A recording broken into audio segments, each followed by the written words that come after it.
வணக்கம். இன்றைக்கி நம்ம பார்க்க போகிறது என்னென்னா, ஜனநாயகன் படம் வந்து அநியாயமாக வந்து இணையதளத்தில் வந்து கசிய விட்டாங்க. ஏற்கனவே அந்த படம் வந்து ஜனவரி 9ஆம் தேதி வர வேண்டியது.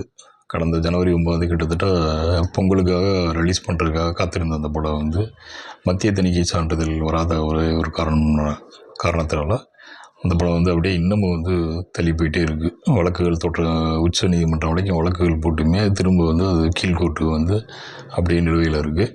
இன்னமும் வந்து மத்திய தணிக்கை வாரியம் வந்து அது சம்மந்தமாக எந்த விதமான முடிவும் எடுக்காமல் அப்படி கணத்தில் போட்ட கல்லாகவே இருக்குது.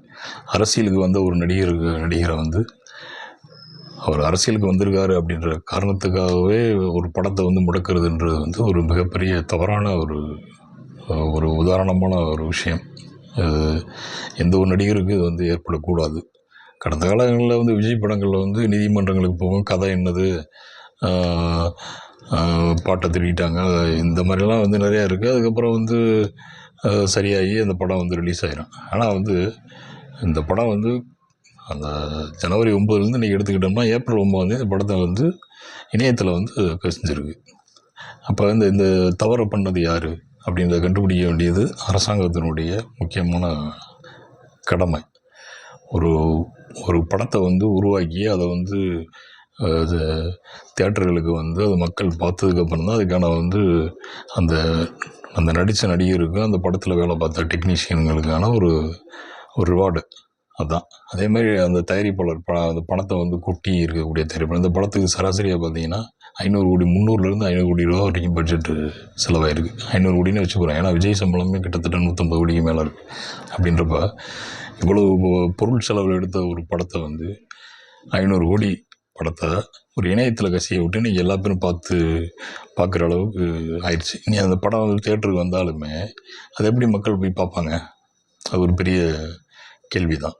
அதனால் இது போன்ற தவறுகளை வந்து நடக்காமல் பார்த்துக்கிறது வந்து யாரோட பொறுப்பு? இந்த படத்தை முடக்கி வச்சது யார்? எதுக்காக முடக்கினாங்க?